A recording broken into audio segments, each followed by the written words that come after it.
Wow, so I've been making Gundam videos here on YouTube for 13 years now. That's crazy.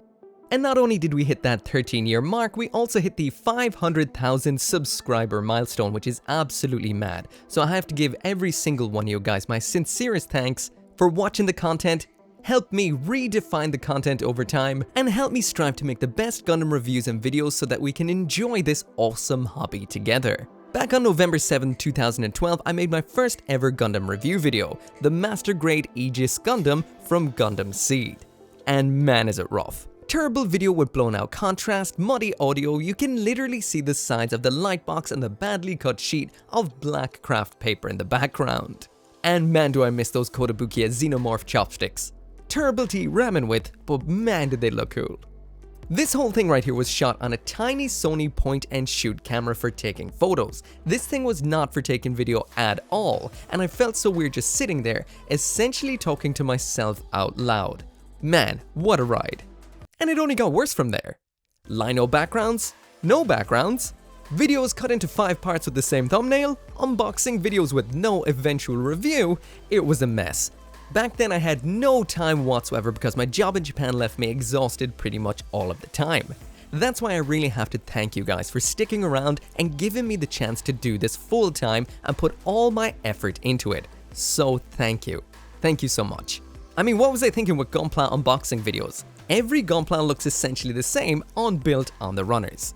Not a great idea. But yeah, as a bit of a 13-year celebration, I'm going to be taking a look at this, the exact same Master Grade Aegis Gundam from my first ever Gundam review. A bit of a reminisce as to how it all started. So there it is in all of its glory. I guess this right here is almost like a Mecha Gaikotsu holy relic at this point. This is the first ever kit that I reviewed on this channel right here. It even actually is rocking the 13 years of dust all over it. So this has been on many shelves. Multiple different apartments in Japan. Multiple different places here in Ireland as well. And yeah, soaking up a whole lot of the grime. I've been in, lived in lots of places where, you know, your kitchen is in your living space, so that does mean if you're cooking in there and it gets a little bit mucky, well, that just helps all the dust stick on, doesn't it? A lot of people ask me in the comments all the time, how do I deal with the dust on my model kits when they're up on the shelf? And I guess the simple but true answer is, I don't. I kind of feel like you're fighting a little bit of a losing battle. Got a little bit of this gun primer brush right here. This is for brushing away your sanding dust, but this is nice and simple enough to not knock the parts off your kit. It's not too rough. Again, it's not too light, so this should clean it up nicely, I guess. If you've got yourself a nice little dusting brush, you can go in every now and then and hit your kits with it. You can use also compressed air as well, if the dust is fresh enough to just blow off. I do recommend having an air purifier in the room that you keep your kits in. It does take the dust out of the air. It's not 100% effective, but it keeps the vast majority of it away. But otherwise, you're just either going to have to live with it or clean it off. Anyway, that's going to have to do. Maybe some more of it will fall off as the video goes along. This right here is not necessarily going to be a full-on review because I don't have all the parts for this available. It's going to be more of a kind of reminisce kind of style video. All the accessories for this I do have somewhere, but back when I was just first building gunpla, I didn't really kind of organize all of the equipment and accessories very well. I guess I didn't expect I was going to end up with hundreds, maybe thousands of these, and that I'd need some kind of almost Dewey Decimal System going in my garage to keep all the stuff from getting, well, mixed up. I got a bit of a system now, but back then not so much. But yeah, when it does come to the aesthetics of the Aegis right here, this is a phenomenal looking kit. It is really funny. It is a transforming Gundam, and you can actually see the transformation in its overall design. You can see its torso is made out of kind of arms. The whole thing is incredibly ridiculous in the best possible way.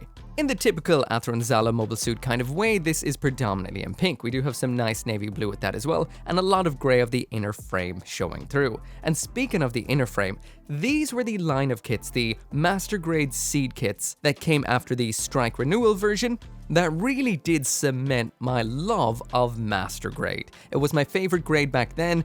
To a degree it still is right now, but I feel like high grade and real grade have caught up to it in quality, but there is still just something about the glory of a 1/100 Master Grade kit. But yeah, overall here, the Master Grade Aegis Gundam is a nice looking Gundam out of box. I remember there was some kind of things Bandai were doing back in the day in regard to the clear parts. As you can see right there, we've got colorless clear for the most part. This is always good if you are customizing because you can color them whichever color you like. You can always hit them with a Sharpie too if you just want to color them in to match the color they're meant to be. Yeah, it seems to be clear all the way around. There was some kits that did have clear as well as the colored versions, but yeah, I think they were being a bit experimental. Just clear in here, but I think there was stickers included. Now there is one thing I'm glad I used to do way back when, and that is I would always leave the base adapter attached onto the Gundam. That's because I'd usually have them standing on my shelf just like this right here. And if I did want to pick them up, pose them, include them in another video in a pose or something, that would be always there in order to attach them onto. This guy's a little bit on the wiggly side. I think it's more of a case of some parts just need to be squeezed together a little bit. This guy did travel essentially halfway around the Earth on a ship for 2 months, so got a bit of a beating. Anyway, popping the Aegis up on a stand just like so, getting into a little bit of a pose so it looks a little bit more dynamic, and overall still, after so many years, this is a very nice looking Master Grade. Anyway, that is enough about the aesthetics. Let's move on to what you get inside the box, at least what I've got right here. So jumping now on into the aesthetics, and here's a bit of old footage from that 13-year-old video of everything that comes inside the box. So we have a beam rifle, the shield, a whole host of cool beam effects for using on the arm and foot blades, and I will mention I don't have all this handy right now, it's away in storage somewhere, but I do have what I was displaying it with. So first up here is the beam rifle. This is in its storage mode, so it can be stored to be mounted onto this side of the Aegis, but I think you need some kind of adapter because I was missing something down here. Anyway, to get into the hand, you just fold out the handle just like so. Just like the rest of this particular line, the hands in here are the type with a movable thumb just like so, and swappable fingers. So the same hands are used for pretty much all the holding hands and expressive hands. In order to get this attached, you pop the fingers onto the hand like so. These are a little bit on the awkward side because it is a bit of a balancing act, and they do hold on with pressure when attached on into the hand like so. So they're generally okay. Not necessarily the most structurally secure, but for a smaller weapon like this right here, you shouldn't be having too many issues. As for getting this attached into the arm, make sure the arm is locked all the way up like so it's not in its transformed mode, and then you just pop it on like that. Now it went into the transformed mode on me. It is, again, sometimes a little bit on the awkward side. There we go. There it is attached. The wrist here, it may be a case of age. The brand new kit might be like this too, but it has some trouble with gravity. Next up in here then is the shield. Again, simple enough by Master Grade standards. It's just color separated into the pink, yellow, white, round back. It's not very technical looking. There is some panel lining in there, and it can be either held by this section right here, kind of like a shield bash, or be attached onto the arm via this little moving segment. Again, very, very simple. This is for the transformed mode, and this was on upside down. Actually, this is for the transformed mode, and this is for the standard connection onto the arm. Now, I will also mention the rifle is already pieced out on me, so me saying those fingers aren't so bad does not seem to be true. Anyway, you just attach this on to that little hole on the side of the arm just like so, and that holds on simply and effectively like this. Wait until you see that, that's just going to drop off too. No, it won't, that holds on fine. It's just the rifle. But anyway, there it is with both of those weapons attached, and it looks fairly decent. Nothing spectacular, but nothing awful either. I'll also mention we do have those cool clear blades included inside the box as well, but if you want to see more about that, you can check out my older review.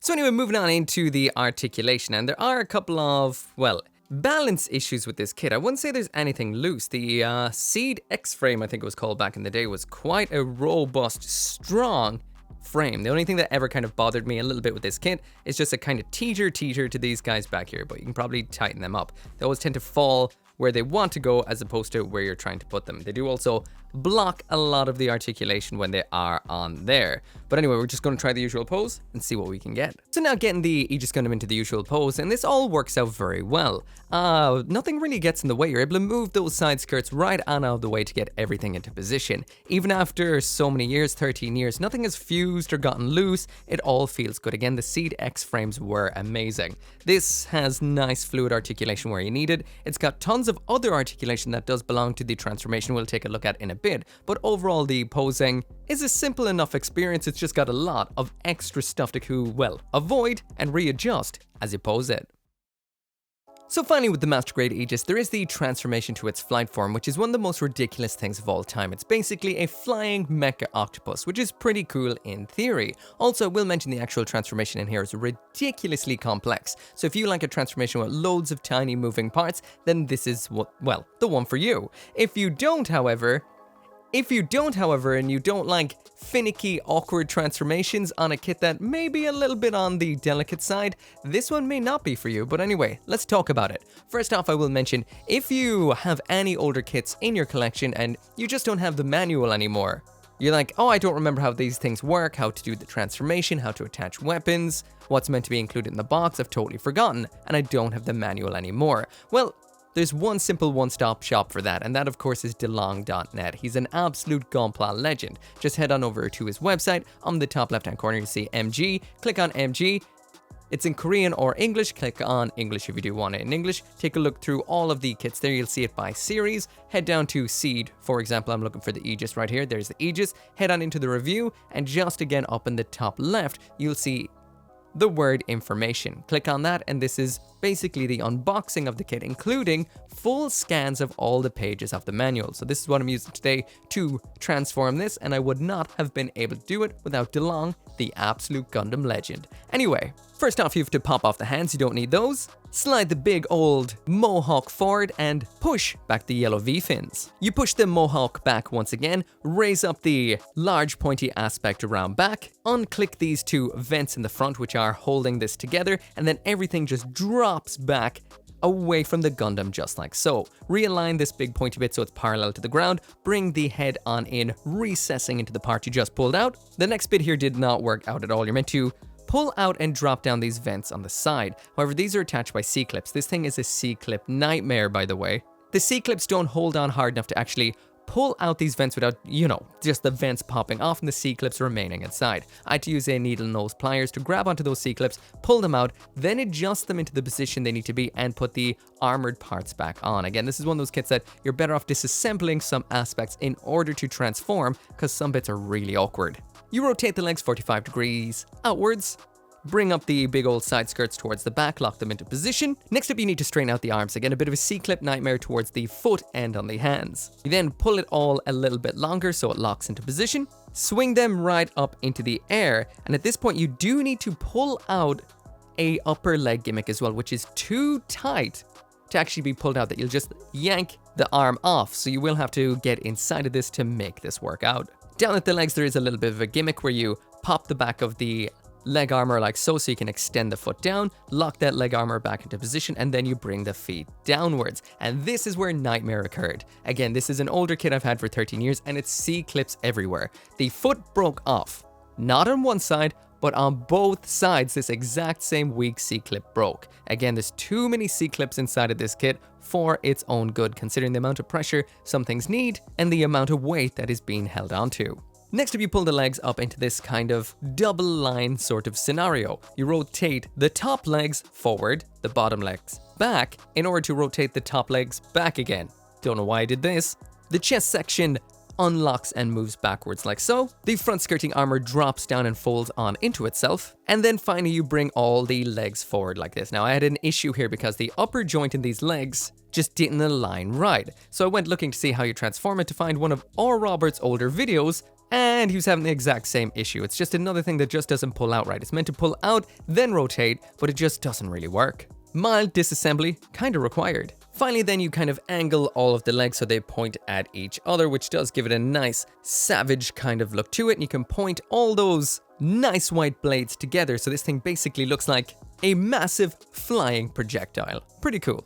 Getting there though, not so much. So there is another kind of variant of this transformation. I suppose you would kind of call it a variant because it doesn't really move fluidly into this pose. So that is to get it into this position right here where it's ready to grab on and destroy another Gundam. In order to do this, you actually have to twist the legs, then bring them outwards in order to align the hip joints to not close in and out, but move up and down to allow the legs or arms or tentacles at this point to move into the angle you want. You have to do this on the bottom too as well. So that means all the movement at this point now is at the knees. Again, it's kind of hard to describe. Are the knees elbows? Elbows or knees at this point? But there is some nice pistons in there, they look nice, and this is what it looks like transformed. So this is very, very savage looking. It's really cool. This is without a doubt a Gundam squid, which is very, very fun. But I will mention the overall transformation procedure on this isn't very enjoyable, mainly because it's a little counterintuitive. Once you actually learn it off, it'll be a lot of fun. However, I will mention some aspects about it are quite brittle and prone to breaking, but overall it does look cool, unique, and like nothing else out there. So anyway, that right there is it for me checking out the oldest gunpla I ever reviewed on the channel, the literal actual model kit. Didn't really turn out as well as I thought it would. I did end up losing a couple of feet off the bottom because of C-clips. You may find that some plastics tend to get a little bit more brittle over time with age, and C-clips never are the greatest design when it does come to anything that moves around a lot. They are somewhat weak, prone to stressing, and prone to breaking. Overall, I'll just give a kind of general feeling of how I felt about this kit right here. It has a very cool and very unique transformation. It's very, very involved, a lot of moving parts, and if you like transformations that have a lot going on, this is one for you. However, because it is a model kit made of plastic, that does add an element of being somewhat delicate into the mix, and some parts are prone to breaking or kind of getting stuck. Overall, it does undermine to some degree the robot mode itself, because it is just a bunch of limbs kind of crushed together into the shape of a Gundam. So if you are looking for a nice robot mode Gundam, this may not be it. If you want one with a really crazy off-the-wall transformation in a shocking shade of pink, then this is definitely the one for you. But yeah, as always, thank you so much for watching. Thank you so much for always being there and allowing me to do this day in and day out. Hopefully, maybe I'll be coming back in another 13 years to take a look at it again. Anyways, always make sure to come back for more Gunpla reviews, and I'll see you next time. As always, this video right here and every single video I make would not be possible without each and every one of you guys who watches this video, and special thanks at the end of this video right here to those who support on the channel memberships as well as over on Patreon, including Caleb Engelhart, Joe, OG59061, Scotty Thomas, and Simon.